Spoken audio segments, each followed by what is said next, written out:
ايش اللي تغير بالنصر؟ بسم الله الرحمن الرحيم، أول شيء نحمد الله ونشكره على الفوز. ما في شيء تغير بصراحة، يمكن اللي تغير يمكن يعني احنا الفترة اللي مرينا فيها كانت فترة صعبة، المدرب كان جديد علينا، سوينا معسكر في الدوحة. يعني يمكن انسجمنا مع المدرب بشكل أكبر والحمد لله. يعني أنا بقول لك يعني اليوم يمكن يعني روح الفريق والانضباط التكتيكي اللي ظهرنا فيه يمكن هو اللي اليوم كسبنا المباراة. نلعب ضد فريق كبير بطل الدوري، أتوقع إنه يعني ما كانت مباراة جدا صعبة، لكن الحمد لله على كل حال يعني.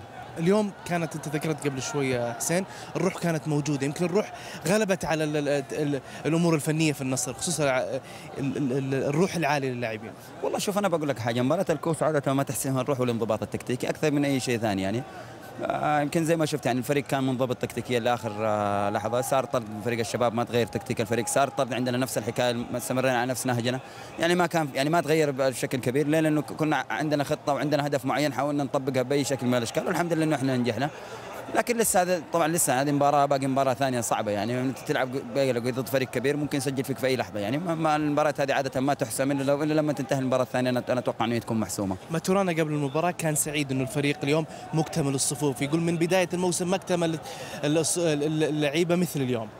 والله اكيد يعني يمكن كانت من سوء حظ، يمكن الاصابات اللي داهمت الفريق، يعني اذا جاء اللاعب الفلاني يغيب اللاعب الثاني، لكن الحمد لله يعني اليوم اكتملنا. يمكن اكتملنا في وقت يعني كنا بالفعل احنا محتاجين نرضي جماهيرنا هذه.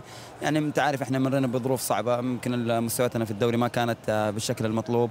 حاولنا انه احنا طبعا هذه اخر بطوله الان لنا، نحاول انه احنا بقدر المستطاع ان شاء الله ان احنا نقدم فيها مستوى طيب، وباذن الله تعالى احنا بناخذ كل مباراه على حده، كل مباراه بطوله بحد ذاتها، واذا وصلنا للنهايه باذن الله تعالى بختار كل حديثة. لكن تفكيرنا الان مباراه بمباراه. حسين بما انك تحدثت عن الجمهور من بعد نهايه الدوري هو واقف مع اللاعبين، حضور كبير في التدريبات، حملات حتى نشاهدها في منتديات النصر ان اليوم نكون مع النصر، الجمهور حضر، يمكن الامطار اثرت على حضورهم شوي، كلمه توجهها لها الجمهور اللي وقف معاكم وقفه بعد الدوري. والله شوف ما بنقول لك من الان، جمهور النصر يعني معروف عنه الوفاء، معروف حضوره، معروف مساندته للفريق في كل الظروف. بالفعل احنا كنا في امس الحاجه لوقفتهم، يمكن جانا تمرينين تقريبا بصراحه يعني زادتنا حماس ورغبه واصرار ان احنا نقدم لهم شيء، لانه بالفعل يعني ناس بتتعب وبتجينا من كل مكان وبتوقف معنا وبتآزرنا.